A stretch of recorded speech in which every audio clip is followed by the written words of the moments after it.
Well, this was a surprise. I didn't think the translation would actually come a day early, but it seems the translation of the latest chapters for sure Jump actually had come a little bit early, so I decided to throw myself in and this time review Black Clover Chapter 306. Yes, it's me, the angry anime fan, the despair reviewer. I technically mostly just review Eden Zero, but every now and again I jump in to review another chapter if it's worthy of my time.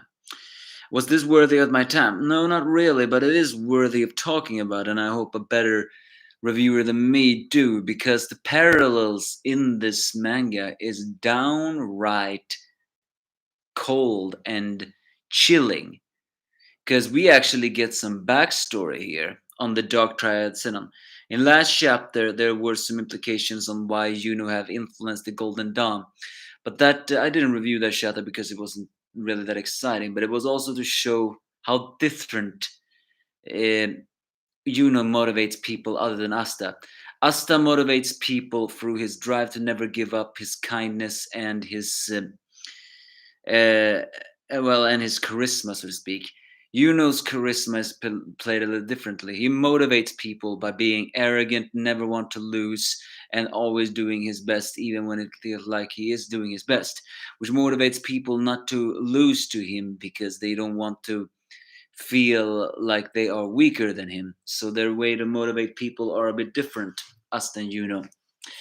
But here it turns out he actually has some similarities to Zeno, more than he probably will care to admit, as the chapter begins with the firing an arrow of wind that pierces through Zeno's body and perhaps even our hearts. During this moment, we actually see some flashback of Zeno. We did not get a flashback of Dante and Vanica, but something tells me we never needed to. They were flat characters. They were dull and they were psychotic. Zeno is also psychotic, but there is somewhat a difference in them, and this one confirms it. How it is also revealed, big surprise, surprise, that there actually is a fourth Dark Triad sibling, a fourth one. And do you know there is something pretty interesting? There is supposedly uh, three rulers of the hell in Black Clover: the devil of gravity, the devil of time, and the devil of space. The devil of gravity, that must be Lucifero, because Dante used gravity magic. The gravity, the the devil of space, who is in this chapter revealed to be named Beelzebub, by the way, another famous name in the devil culture, is hosted by Zenon, but Megicula was not the devil of time. It was something else. So there's always begs a question: if the Dark Triad was always so powerful, then where is the Time Devil? Or was the Time Devil so powerful that it can never get a host? Well, it's not exactly confirmed yet. This guy may actually be deceased, since, well, Dante, is so power hungry and all. But I'm just saying, what if this mysterious fourth brother, who in this chapter says that you have the greatest aptitude of devil host than either Dante or Venica? What would happen if it is he who is the host of the Time Devil? But again, we don't know if he's alive in this one, because in the flashbacks details long ago, the Xenon was frequently bullied because his bone magic was chilling of it all. But his two siblings only mocked him for that, seeing that they always had psychotic moments. It does show, though, that Xenon's psychoticness was different. The only one who supported him was his big brother in a wheelchair. It is also turns out that the devil hosting that the Dark Triad siblings have doing, that is not something they just did. Well, maybe it's something they did, but what I mean is this brother confirms that you have greater aptitude of being devil than either Dante or Vanisha. That means that just like Notch family, they have dabbled into devil worshipping, so to speak, in years, or maybe even knew it all along. They always intended to become devil hosts. It was just something very different. Either way, one of these chapter, in a very, again, chilling parallel to Asta and Juno, he was being beaten up by a guy stone, and then he was rescued by a young man using stone, no fire magic. It is also in the reveal that in the Spade Kingdom, the Magic Knight is called the Magic Defense Force. The one who saved him is Alan, and he scared them away all. That's very similar to how Asta rescued Juno when he was being, well, sort of bullied. The weird thing here is that Alan looks a lot like Asta, but we'll get to that in a little bit. After that, Xenon and Alan became rivals and friends as they talked to each other on the roof. It is also revealed that even when the kind hearted royalty family ruled, uh, the Spade Kingdom was still not exactly a happy place, or at least in these two people's eyes. There were never ending threat of rebellion going on, and the Devil Kingdom keeps invading. The rebellion, like Dark Triad, and the Diamond Kingdom keep invading. So the badness that the Spade Kingdom always got, it has always been there because it was always attacked. As we all know, Diamond Kingdom was never really either a happy place. It may also explain why Xenon so brutally invaded it beyond more than his duty as a Dark Triad. It may just simply have been revenge. So Alan had a dream. He wanted to become stronger and become the commander in chief of the Magic Defense Force. Is that equal to the Wizard King? And Xenon was inspired by that and said that too. So from that day on, they became rivals, and uh, and so Xenon and Alan became, I think, in a way, best friends. Trained, and even Xenon got a very powerful grimoire, and even said to his big brother that he did not want to become a devil host. But it's also, which is another chilling parallel to Asta and Juno. Although the difference here is that Alan had magic and Asta had not. Another parallel is the fact that as they enter the Division 4th of the Magic Defense Force, it was Xenon who was praised more than Alan, which once again is just how Juno was always praised for his power, while Asta was never. Asta had to work hard to get praised. Juno got it naturally. So, mm, but then one day everything changed for Xenon. They got to a dungeon that appeared, and in that dungeon there somehow was a devil of mid-ranking, a devil that slayed them all. Alan Xenon was prepared to use his ultimate spell, but he didn't find any opening. Alan, with the declaration that was going to become commander in chief, as well as cannot lose here, formed a sword of fire. It looks kind of familiar. And then charged at the devil. It's during this moment, though, that the parallels sort of end, as Xenon, in his calculated mind, realized that he could kill the devil, but he would also kill Alan. But also, if he didn't do that, then the entire kingdom will die because the devil will get unleashed. So, with a surprisingly heavy heart, as this showed that Xenon wasn't always cold-hearted, or perhaps I should say, as the last sign of empathy that the man ever had, he used a powerful tree-rooted attack that pierced his rival and his best friend, along with the devil, as broken tears fell down from his eyes as he realized what he had done.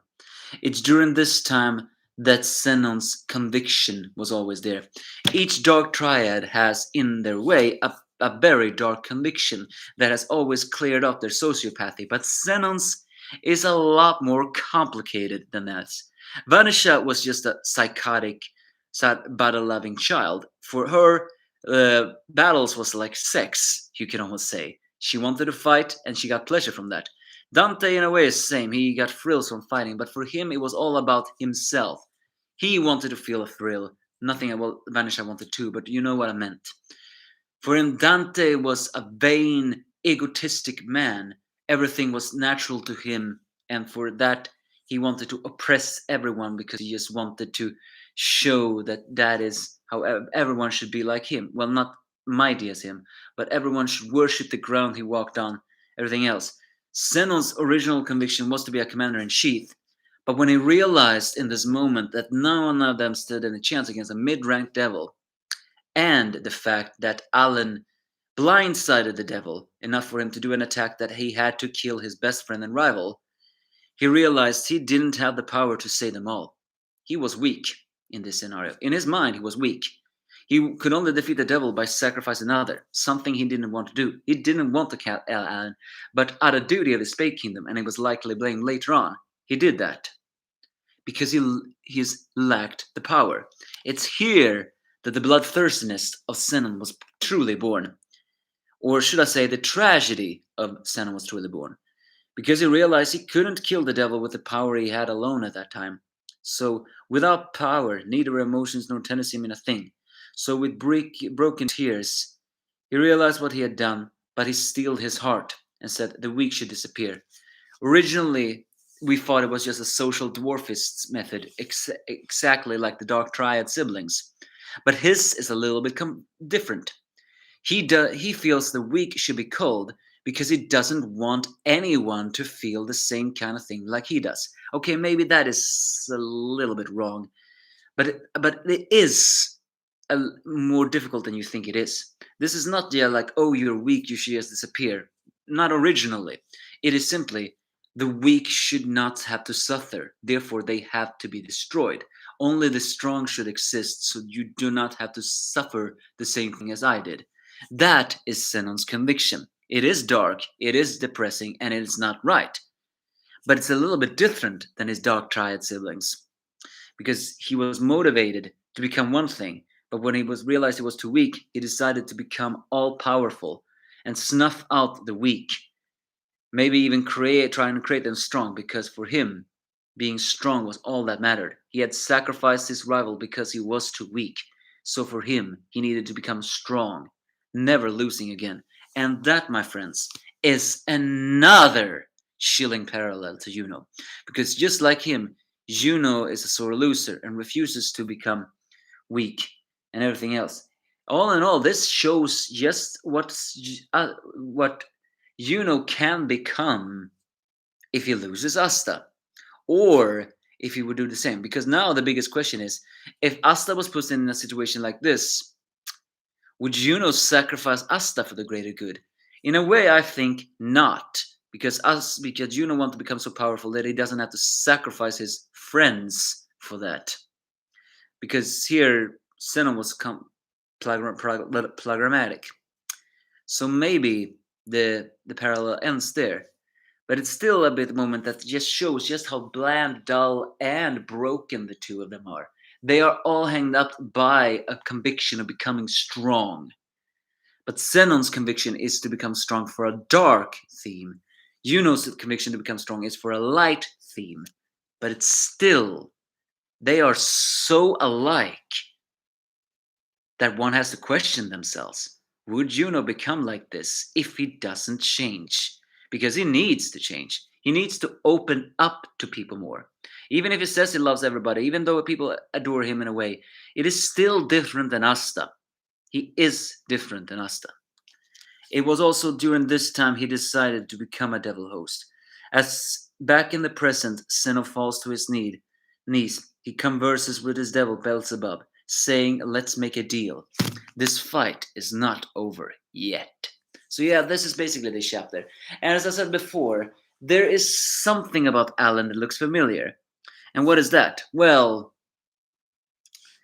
he looks exactly like Asta.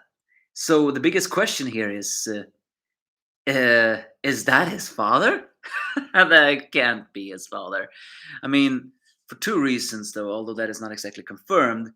I think the guy is too young to be his father. So is this just only Six Faces, or could this very well be the one that knocked up Asta's mom and everything else? It may actually explain though who it was, because I mean, if it is him, then it would make sense. Not because he looks like Asta or even has a sword of fire like Asta has a sword of anti-magic, but it's mostly because Alan appeared to be a very genuinely good guy. And as we all know, Asta's mom had a curse that made her orchestrated by everyone else. Wouldn't you think it would be kind of nice if there was someone who actually accepted her despite everything? but she still left him. But again, I think Alan is simply too young to be the father. But if it is the father, makes sense. Still, though, that would complete Asta's family trap, and that would just confirm that just unlike Juno, Asta comes from nothing. He has no exciting backstory. A little, not much. He has he has big tragedy, but not as much as you think. It's not like Juno. Once again, showing that Asta was born unlucky. Juno was born lucky, even if more saying. Oh, someone wrote a comment here from Nur, huh? Do I think the fourth sibling will play a bigger role? Well, as I said before, there is supposed to be a time devil, and space and Beelzebub is definitely the devil of space. So the bigger question I have for myself, if this fourth sibling is still alive, then yes, I do believe he will play a bigger role. Because if you think about it, Dante, at least what I presume, should be gone. Vanica, what I presume, is gone. Right now is Zenon, and he is not gone yet. He is putting up more of a fight than they ever did. So if he is gone, then is the circle complete? Moreover, this Dark Triad, this fourth sibling, said that he had a good connection of it all. The only thing that actually talks back to that is that Lucifero was said to be the ruler of hell, and Dante had his power. So if Dante had less compatibility than his older brother, then why did he get Lucifero and this fourth one would have time? That is the only thing we have to question ourselves, because that may imply that no, maybe this fourth one is not alive. But we didn't see his face, and he was in a wheelchair. So there may be that he's good in channeling the devil, but he may not be so powerful as we think he is. But again, if this one is alive, I believe he will play a story, and I do believe he is the host, the Time Devil. So yeah, this actually was a pretty good chapter, informative and just showing again just how similar Juno and Zenon is. And Zenon is not done yet. He is about to enter his very dangerous form. What is the deal he's gonna make? Is he gonna give up his body for Beelzebub to fully manifest, all for the sake of winning? Or is there gonna be something else? Either way, the two of these people are kind of drained. So will this fight give a new power up to Juno? He has shown all the wins except one, so he is gonna show the final one here. Or is this gonna show Juno maybe the final conviction that he and Zenon are alike, but will he choose something else? Give me your thoughts if you have any.